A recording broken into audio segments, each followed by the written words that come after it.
पश्चिम बंगाल में गठबंधन को लेकर कांग्रेस के अंदर ही बड़ी लड़ाई शुरू हो गई है। कांग्रेस के सीनियर नेता आनंद शर्मा फुरफुरा शरीफ के अब्बास सिद्दीकी के साथ गठबंधन को लेकर सवाल उठा रहे हैं, तो पश्चिम बंगाल कांग्रेस के अध्यक्ष अधीर रंजन चौधरी भड़क गए। अधीर रंजन ने आनंद शर्मा पर बीजेपी को खुश करने वाला बयान देने का आरोप लगाया है। अधीर रंजन ने आनंद शर्मा को खरी खोटी भी सुनाई है। एबीपी न्यूज संवाददाता आशीष कुमार सिंह ने अधीर रंजन चौधरी से एक्सक्लूसिव बातचीत की है, आपको सुनवाते हैं।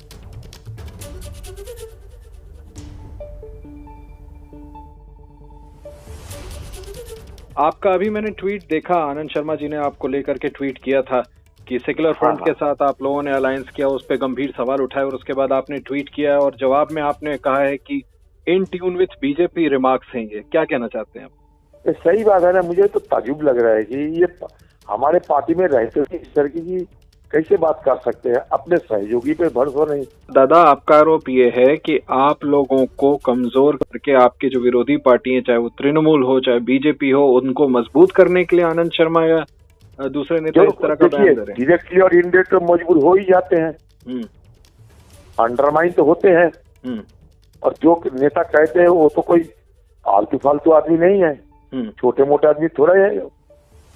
दादा, एक समझदार है, कद्दावर है, वरिष्ठ है, ज्ञानी है, फिर उनसे इस तरीके की बात जिनका कोई आधार नहीं है, आधारहीन बात करने का क्या जरूरत था? मुझे तो थोड़ा तज्जुबी लगते हैं इसमें। दादा, ये जो आपने लिखा अपने ट्वीट में कि आपका रिमार्क जो है वो इन ट्यून विथ बीजेपी है, ये आप क्यों कहना जरूर है? जरूर। क्या कहना चाह रहे हैं आप? ये बीजेपी ये कहना चाहते हैं, बीजेपी हमें कम्युनल बनाना चाहते हैं, ये भी चाहते हैं। और क्या आपको लगता है ये रिमार्क वैसा ही है? ऐसा ही मतलब मिलता जुलता तो है। इससे आपको लगता है कि पश्चिम बंगाल में आप लोगों का जो कैंपेन है उसको चोट पहुंचेगी? आपको लगता है कि इस तरह के बयानों से पश्चिम बंगाल में जो आपका कैंपेन चल रहा है उसको नुकसान हो सकता है? पश्चिम बंगाल में ये आरमा शर्मा का कोई पहचानता नहीं, इसके बात पर कोई तवज्जो भी देता नहीं है। तो कुल जमा बात यह है कि बंगाल में लेफ्ट कांग्रेस गठबंधन में सीट बंटवारे को लेकर जो विवाद है वो अब तक सुलझा नहीं है। हालांकि कुछ दिन पहले खुद अधीर रंजन चौधरी ने कहा था कि जो गठबंधन है वो लगभग फाइनल हो गया है, लेकिन गठबंधन को पार्टी की धर्मनिरपेक्षता के खिलाफ खुद आनंद शर्मा बता रहे हैं और ये कह रहे हैं कि इससे ज्यादा बुरी स्थिति पार्टी की नहीं हो सकती। ये बहुत ही गलत बात है और पार्टी अपनी विचारधारा के साथ समझौता नहीं कर सकती। इस तरह की पार्टियों को अपने साथ गठबंधन में रखकर इस पूरे मामले में अधीर रंजन चौधरी ये कह रहे हैं कि आईएसएफ के साथ जो गठबंधन हम कर रहे हैं वो मेरा कॉल नहीं है, अंतिम फैसला मेरा नहीं लिया गया है। मैं बंगाल का प्रभारी जरूर हूं लेकिन अंतिम फैसला मेरा नहीं है। ऐसे बयानों से बीजेपी को मदद मिलती है, अधीर रंजन चौधरी ये भी कह रहे हैं। तो कुल मिलाकर आप कह सकते हैं कि गुलाम नबी आजाद से जो सिलसिला शुरू हुआ कांग्रेस के अंदर, कांग्रेस आला कमान पर सवाल उठाने का, वो अब यहां तक पहुंच गया है कि बंगाल में लेफ्ट कांग्रेस गठबंधन में सीट बंटवारे को लेकर रार हो गई है। अधीर रंजन चौधरी ये कह रहे हैं कि आईएसएफ के साथ जो गठबंधन हुआ है उसमें भले ही बंगाल कांग्रेस का प्रभारी हूं, बंगाल कांग्रेस का प्रमुख जरूर हूं, लेकिन उसका अंतिम फैसला मैंने नहीं लिया है। तो क्या ये कह रहे हैं अधीर रंजन चौधरी की अंतिम फैसला आलाकमान ने लिया है? और अगर ये फैसला आलाकमान ने लिया है तो फिर क्या आनंद शर्मा आलाकमान के इस फैसले पर सवाल उठा रहे हैं? बंगाल में लेफ्ट कांग्रेस गठबंधन में सीट बंटवारे पर विवाद लगातार जारी है और इसकी वजह है इंडियन सेक्युलर फ्रंट के अब्बास सिद्दीकी। कांग्रेस एक भी सीट छोड़ने के लिए तैयार नहीं, जबकि आईएफएस की नजरें उन्हीं सीटों पर है।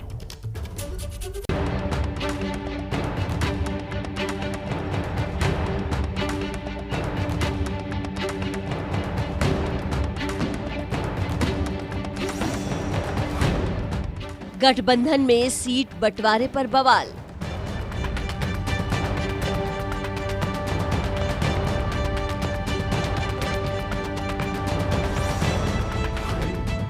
कांग्रेस आईएसएफ में सीटों पर खींचतान।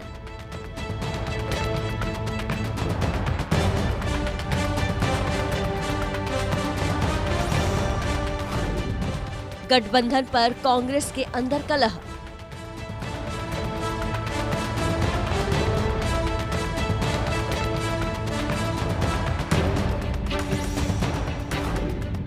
ममता के साथ खड़े हुए गठबंधन के साथी। बंगाल की लड़ाई में हाशिए पर माने जा रहे लेफ्ट कांग्रेस गठबंधन के नेताओं का जोश रविवार की रैली देखकर हाई हो गया। भीड़ के हिसाब से रैली तो कामयाब रही, लेकिन चुनाव के सबसे अहम मुद्दे यानी सीट बंटवारे पर आकर गठबंधन में गांठ पड़ती दिख रही है।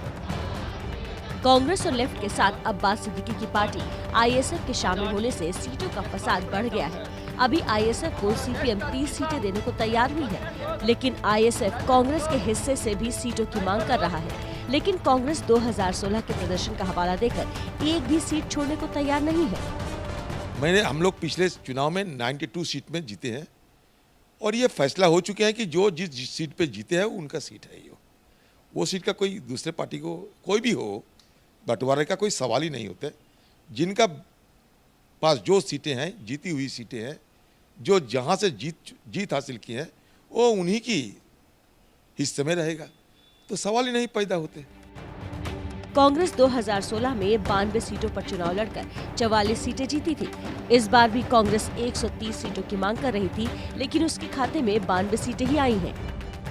ऐसे में कांग्रेस अपनी एक भी सीट आईएसएफ को देने को तैयार नहीं है, जिस पर अब्बास सिद्दीकी भी भड़के हुए हैं। उनका कहना है कि 2016 के बाद 2019 में भी चुनाव हुए, उसमें कांग्रेस का हाल क्या हुआ। 2016 का हिसाब से अगर चले तो कांग्रेस को तो किसी के साथ गठबंधन का कोई जरूरत नहीं, क्योंकि 2016 में तो रिजल्ट अच्छा हुआ है। मगर 2019 का जो लोकसभा रिजल्ट हुआ है उसमें अगर देखें तो उस जगह तो हर जगह ही तो हार ही हार है। तो इसी हिसाब से अगर बात करें तो तब तो एकजुट होना चाहते हैं तो किसी को तो 1-2 सीट तो छोड़ना पड़ेगा। जबकि कांग्रेस का कहना है कि उनका गठबंधन लेफ्ट के साथ है और लेफ्ट का आईएसएफ के साथ, इसलिए आईएसएफ को सीट देना लेफ्ट की जिम्मेदारी है। कांग्रेस की जीती हुई सीटों में मुस्लिम बहुल इलाके मुर्शिदाबाद और मालदा की सीटें हैं, जहां अब्बास सिद्दीकी की नजरें टिकी हैं और इन सीटों को कांग्रेस नहीं छोड़ना चाह रही है, जिसकी वजह से टकराव चल रहा है। गठबंधन में सीटों के अलावा एक कलह कांग्रेस के अंदर भी शुरू हो गई है। कांग्रेस के आनंद शर्मा ने अब्बास सिद्दीकी के सेकुलर फ्रंट के साथ गठबंधन पर सवाल उठाते हुए लिखा, आईएसएफ और ऐसे अन्य दलों के साथ कांग्रेस का गठबंधन पार्टी की मूल विचारधारा गांधीवाद और नेहरूवादी धर्मनिरपेक्षता के खिलाफ है, जो कांग्रेस पार्टी की आत्मा है। इन मुद्दों की कांग्रेस कार्य समिति में चर्चा होनी चाहिए थी। आनंद शर्मा के इस हमले पर अधीर रंजन बिफर पड़े। हम लोग एक सूबे की अध्यक्षता करते हैं, इसलिए हम बिना इजाजत अकेले अलग से अपने मनमानी से कोई काम नहीं करते। गठबंधन की मुसीबत ये भी है कि दूसरे राज्यों में उनके सहयोगी आरजेडी और एनसीपी भी ममता के साथ खड़े हैं। ममता से मुलाकात के बाद तेजस्वी ने कहा कि बीजेपी को तो सिर्फ ममता ही रोक सकती है। सब लोग ही लाइट माइंडेड पार्टी हैं। बेहतर होता कि अगर सब लोग जो हैं मिलके चुनाव लड़ते तो हमारे लिए आसान होता, लेकिन अगर हमारे पास ऑप्शन है तो हम तो ये देखेंगे कि बीजेपी को कौन रोक सकता है, कौन हरा सकता है। आप इससे इनकार तो नहीं कर सकते कि क्लियर मेजॉरिटी के साथ सबसे बड़ी पार्टी आज के डेट में बंगाल में टीएमसी है। सीट से लेकर साथियों तक पर गठबंधन में सिर पुटौल जारी है। ऐसे में अगर 1-2 दिन के अंदर बात नहीं बनती है तो गठबंधन के भविष्य पर संकट गहराता नजर आ रहा है। इस बीच पश्चिम बंगाल में वोटिंग की उल्टी गिनती भी शुरू हो गई है। 25 दिन बाद पहले चरण के लिए वोट डाले जाएंगे। बीजेपी भी आर पार की लड़ाई के लिए पूरी तरह से कमर कस चुकी है और इसके लिए बीजेपी की तरफ से ब्रह्मास्त्र भी तैयार है।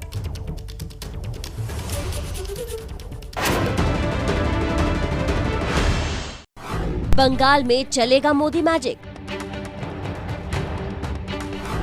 मोदी के मेगा शो की तैयारी। आज योगी भी करेंगे बंगाल में एंट्री। बंगाल की ड्रीम गर्ल ने थामा बीजेपी का दामन।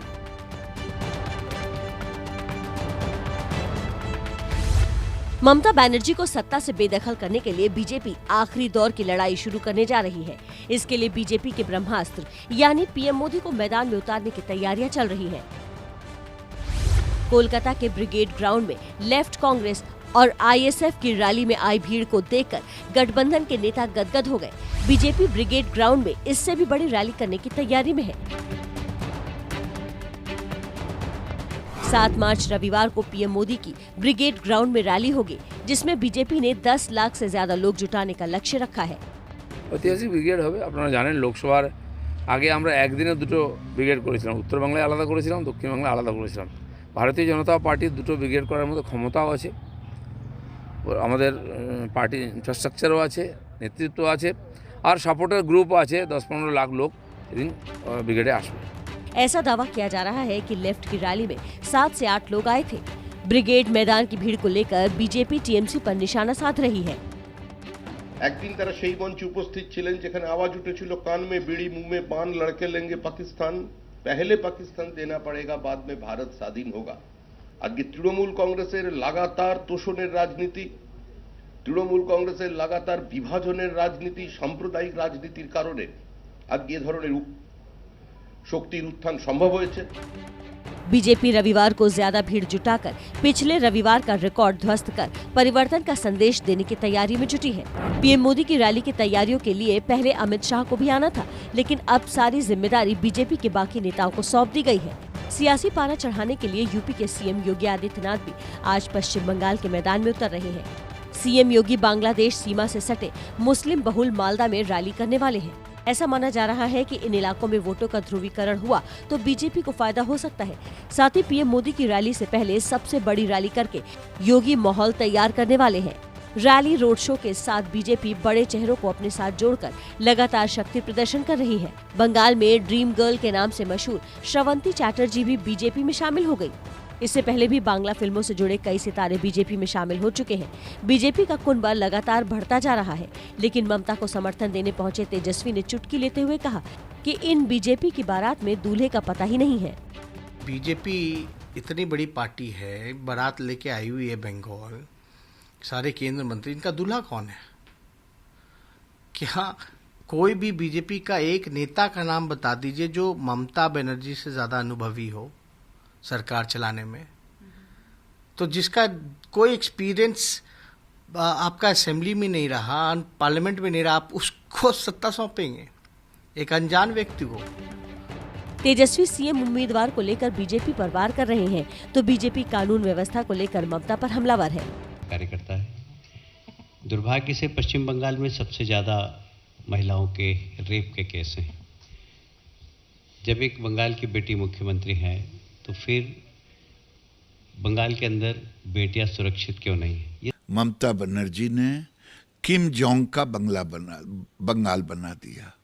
कोरिया वाला राष्ट्रपति किम जोंग का बंगाल बना दिया कि हमारे विरोध में जो बोलेगा हम उसे जिंदा नहीं छोड़ेंगे, गुंडागर्दी करेंगे।